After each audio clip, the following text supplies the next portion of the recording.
힘들다 김묘성입니다. 그날 그때 묘성 소녀는 뭐 하고 있었어요? 묘소녀는 그때 방송하고 있었습니다. 남천동 하고 있었죠. 아, 그 시간이 네. 딱 그 시간이었구나. 네, 매우 놀랐던 기억이 납니다.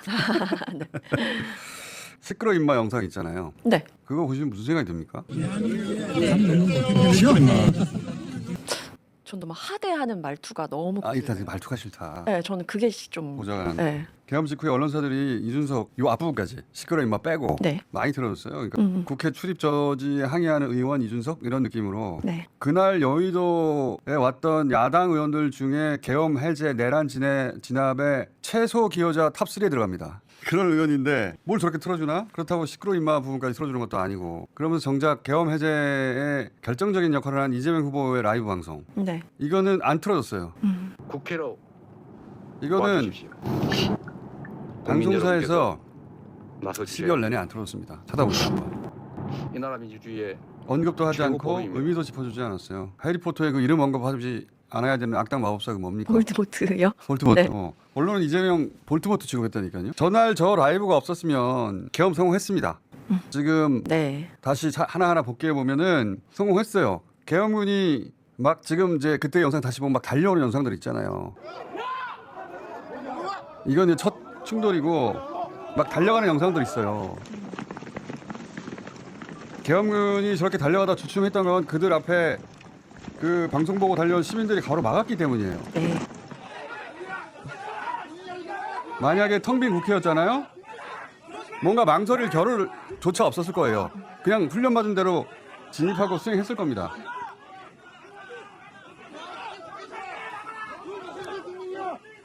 시민들이 달려오고 보좌관들이 길을 막지 않았으면 계엄 성공했습니다.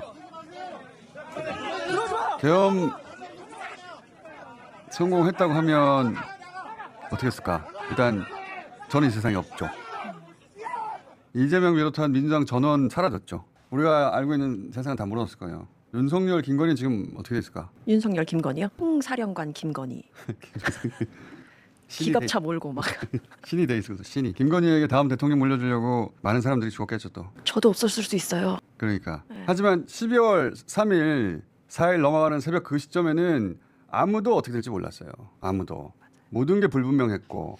그러니까 계엄을 해제 의결했다고 군인들이 물러갈지 안 갈지, 윤석열이 여기서 포기할지 아닐지, 2차, 3차 시도를 할지 안 할지 아무도 그 미래를 모를 때 그 불확실성 앞에서 리더가 어떤 선택을 하느냐. 진짜 자질이 그때 드러나는 겁니다. 맞습니다. 다른 사람들은 전부 국회 담을 넘어서 들어가 전부 계엄 해제에 참여했는데 보좌관이 넘어가자는데 뭐 어떻게 야단을 치면서 참여하지 않았어요. 결국은 실제로는 계엄 해제에 반대한 거 아니냐. 뭐 담 넘어가면 되잖아요. 그 질문을 한 거예요. 네. 응? 그때 왜 그런 선택을 했냐고. 저는 결국 이재명 후보가 음모론적이고 세상을 참 삐딱하게 보고 있다는 것을 다시 한번 증명하고 있다. 저는 비당에 있는 의원들과 계속 소통하고 있었습니다. 지금 국회 본회의장에 몇 명이 들어갔냐? 170명 가까이 들어갔다는 것을 보고 안심해서 저는 밖에서 그러면은 여기에 진입하지 못하게 하는 것이 부당함을 항의하겠다라고 제가 이야기하고 계속 밖에 있었던 것입니다. 저게 이제 준비된 답변이에요.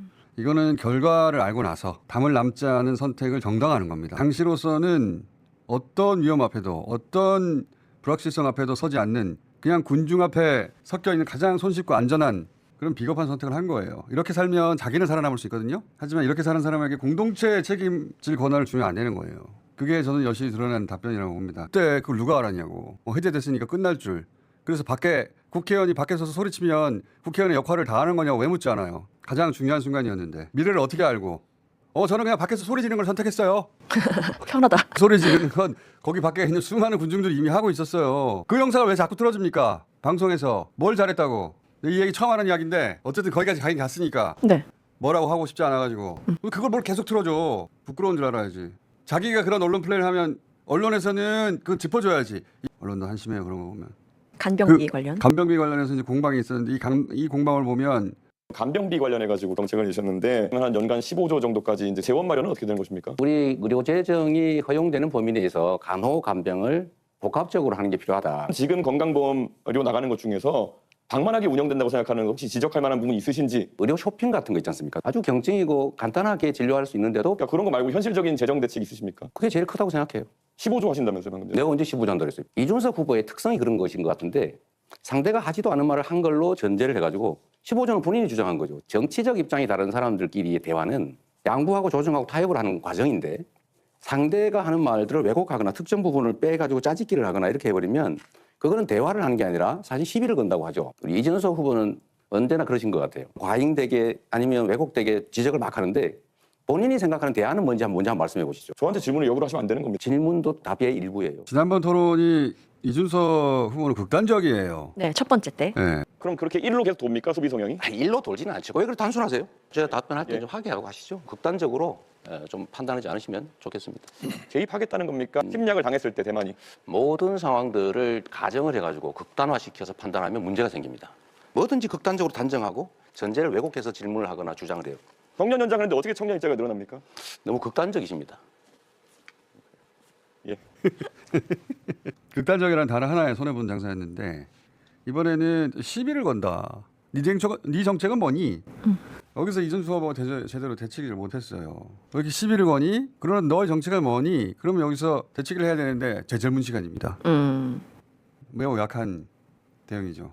질문도 답변입니다. 맞잖아요. 네, 그죠. 대선 TV 토론은 지난번에 얘기했지만 득점은 굉장히 어렵고 네. 실점이 쉽습니다. 지지하는 후보를 이미 정하고 감정이입한 상태에서 보기 때문에 득점으로 지지율 역전하는 경우는 없어요. 우리나라뿐만 아니라 TV 토론에서. 네. 다만 스스로 실점해서 자기 지지율이 추락해서 역전 당하는 경우가 있는 거죠. 근데 이준석 후보는 득점을 하려고 달려들어. 그럼 적어도 이재명 후보를 당황해서 자살골을 이렇게 만들었어야 하는 거예요. 근데 이재명 후보의 대응이 너무 여유 있다 보니까 거꾸로 이준석 뭐 아무것도 없네가 돼버린 거예요. 단일화를 물었어요.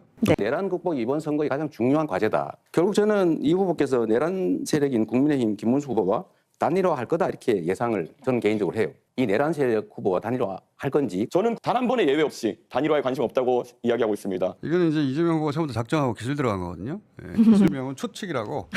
네, 그죠. 왜 지난 대선에서 안철수 후보가 손가락 자른다고 했잖아요. 1년만 지나고 나면 내가 그 사람 뽑은 손가락 자르고 싶다고 또 그럴 겁니다. 6일 후에 뭐라고 그랬어요? 6일 후에 뭐라고 그랬어요? 두 사람은 원팀입니다. 원팀입니다. 볼 때마다 웃겨. 원팀입니다. 지금은 웃긴데 당신은 손가락 발언하는 걸 보니까 단일화를 물 건너갔나 보다. 그런 전망이 지배적이었고 그런데 갑자기 사전투표 전날 단일화했잖아요. 그래서 그 의외성으로 인한 주목 효과나 혹은 이러다가 선거 지는 건가 이재명 지지층을 좌절시킨 효과가 있었어요. 그래서 이번에는 그런 극적인 효과를 혹시라도 기획한다면 그걸 차단하려고 어차피 단일화할 거 아니야? 예? 어차피 할 건데 지금 쇼하는 거 아니야?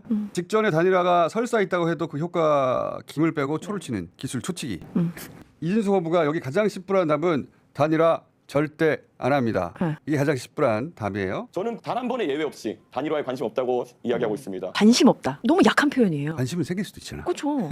관심은 이렇게 마음이 끌리는 걸 말하는 건데. 절대 안 한다 이런 답을 안 해요. 이 정도 답변은 나중에 단일화하고 나서 내가 언제 안 한다고 했어? 절대? 관심이 좀 생기더라. 라고 발뺌하기에는 또 궁색한 답변이거든요. 네. 당한 거예요. 이재명 후보가 그런 게임에서도 압도한 겁니다. 이거는. 이준석 후보가 자기가 주장하듯이 정말 게임의 달인이었다면 저 답변은 그렇게 하면 안 돼요. 답을 아예 하지 않고 그렇게 두려우십니까? 하고 씩 웃었어야 되는 거야. 자기가 주장하듯이 그 정도 달인이었으면. 네. 근데 어제 일요일 기자회견했는데 기자들이 또 단일화 질문했잖아요. 이제 단일화라는 단어 자체를 계속 노출시키려는 전략이거든요. 보수 매체에서는. 이재명 후보가 여기 다시 세기를 박습니다. 개혁신당도 국민의힘의 아류고 국민의힘은 계엄 해제에 반대했고 탄핵에 반대했고 내란 수계의 복귀에 최선을 다했지요. 그런데 이준석 후보도 다시 합쳐서 보수 정당의 주도권을 갖고 싶어 하는 것 같고 그 본색대로 단일화할 것으로 봅니다. 우리는 당연히 단일화될 것에 대비하고 있습니다. 이준석 후보 당신 내란 세력과 같은 정당 출신이니까 어차피 단일화할 거 아니야? 이제 단일화하면 당신도 내란 세력이야? 이렇게 모습을 막는 거거든요. 네. 김 빼고 초치기. 김 빠진 소리가 막 슉슉 들리고 있어요. 이제 단일화해도 그 효과가 안철수 때처럼 안 나는 거예요. 네. 김문수 후보는 자신이 어디 있는지를 몰라요. 아직도 아스팔트 위에 있는 줄 알아요. 지금 내란 수계 윤석열 전 대통령에 대해서 계속 비호하는 입장을 가지고 있는데 단절할 생각 혹시 없는지 정광훈 같은 극우 세력과 단절할 생각은 없는지 이 두 가지를 좀 묻고 싶어요.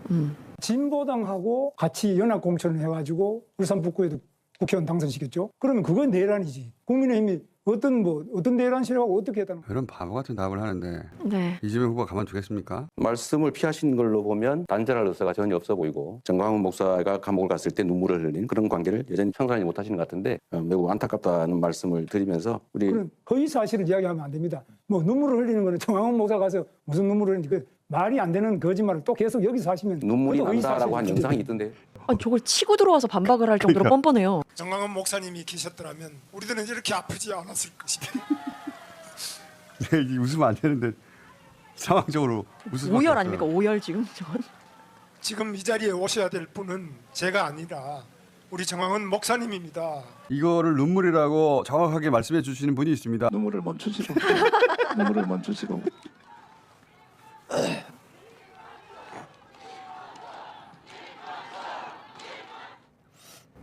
지금 현재도 재판을 5개나 받고 있습니다. 법인카드를 가지고 지나치게 사적인 그런 여러 가지 뭐 개인이 뭐 일제 샴푸를 사쓴다든지 뭐 여러 가지 그 이루 말할 수 없는 그런 비리 부정이 많아서 더구나 우리 사모님께서도 그런 어려움을 겪고 있는데 김문수 후보가 소속된 그 정권이 아무런 증거도 없이 언론 플레이해가면서 마구 무작위 조작 기소를 한 결과다. 구체적 증거를 한번 내보십시오. 저는 그렇게 쓴 일이 없어요. 재판에 여기 다 나와가지고 저도 자료를 다 가져왔습니다. 그럼 왜 재판을 받습니까? 왜 유죄가 나옵니까? 유죄 어디 나왔습니까? 유죄가 여기 지금 법인카드 해가지고 전부 다 여기 제가 유죄가 나왔습니까? 아니 지금 우리 사모님도 지금 그렇고 네, 김문수 후보 발언 시간 초과돼서 김문수 후보님 증거가 있으면 제시하고 말씀하시는 게 좋겠습니다. 아휴, 한심하다. 보수 유권자들에게 물어보세요. 김문수 후보가 왜 대통령이 돼야 하는지 답을 할 수 있는지. 매일 1000명씩 가장 비싼 전화면접 가상번호로 하는 여론조사 꽃. 비싼 게 오늘- 정확하다. 오늘 6회 6,000명짜리 발표하는데 기본 틀에서 변동이 없습니다. 선거가 다가오면 당연히 결집은 이루어지죠. 예? 그래서 미세한 조정이 있는데 그 폭이 얼마 안 돼요. 그냥 그 틀 그대로입니다. 이 대선 민심이라는 게 하루아침에 변할 수가 없어요. 말도 안 되죠. 그렇게 호들갑을 떠는 거예요. 어떻게 좁혀보려고. 토요일 없다. 목, 금, 토요일 없다. 노래요? 만들다 말았는데 사실은. 만들다 만. 토요일을 없다는 사실을 몰라요. 진짜. 이 민주진영의 유권자들의 60, 70%는 사전투표를 한단 말이죠. 네. 다시 한번 음악 틀어주세요. 아 이게 너무 신나 이거. 토요일은? 토요일은 없다. 사전투표 없다. 토요일은 없다. 김효성이었습니다. 아니, 겸손은? 힘들다. 김효성이었습니다.